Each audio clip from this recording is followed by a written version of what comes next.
Hello, listener, and welcome. I am the Deep Voice Guy, and this is Chapter 2 of Iron Within, What's Left Standing.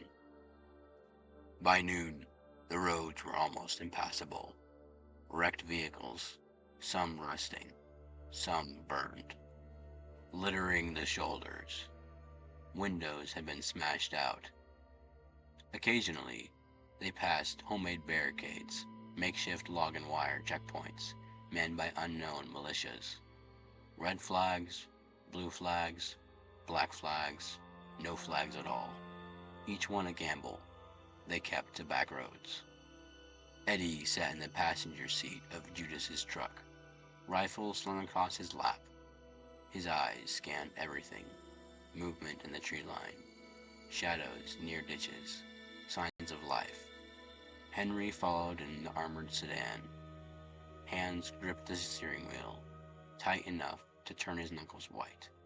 They stopped for fuel.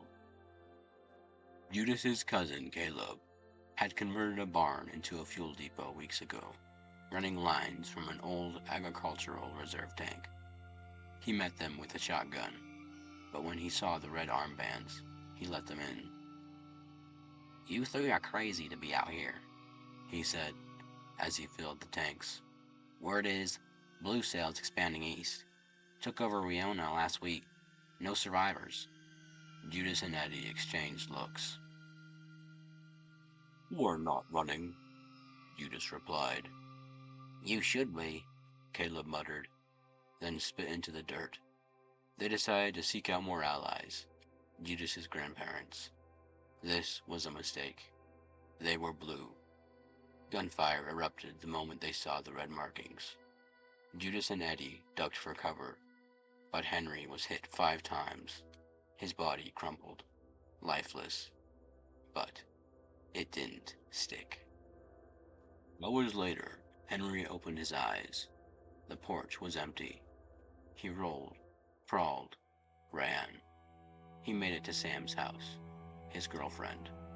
She screamed in shock, then wept in relief. When Judas and Eddie arrived, they stood frozen.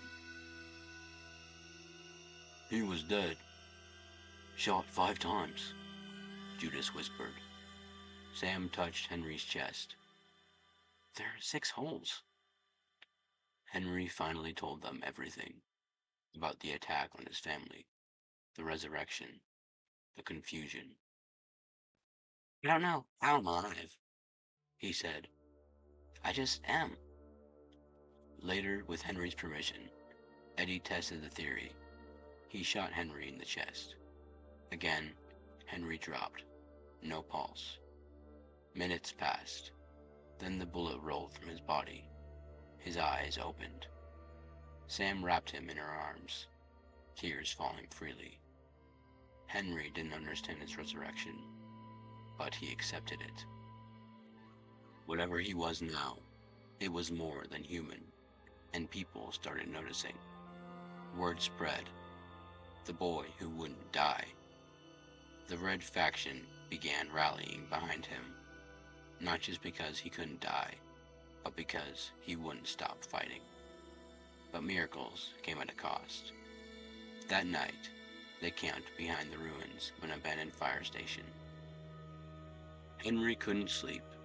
He sat against the hood of the car, looking up at the starless sky, wrapped in his own thoughts. A chill wind whispered through the trees. He still felt the pain in his chest from where the bullets had hit him, but it was distant now, like it had happened to someone else. Eddie sat beside him. "You think you're invincible now?"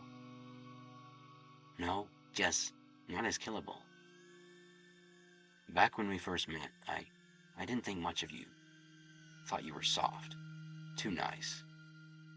"Gee, thanks." I was wrong. You're something else. And this war, we need something else. This war isn't about who shirts first. It's about who survives the longest. Henry looked over. "And what if surviving means becoming something you don't recognize anymore. But he stood. Then we all better figure out who we are fast. Judas had questions too. Anger, guilt. You lied to me, man, Judas said one night. You said everything was fine when you got to my house. You weren't fine. You were broken. I was in shock, Henry said quietly. I didn't even know I was alive. They made peace, because now they were family. Just before dawn, Sam appeared. I followed your signal, she said, breathless. It had been weeks since they had seen each other. You shouldn't have come, Judas warned. I had to, she replied, staring at Henry. Because if what he can do is real, maybe there's hope for the rest of us. Henry took her hand. We've got work to do. She didn't flinch. Then, let's start.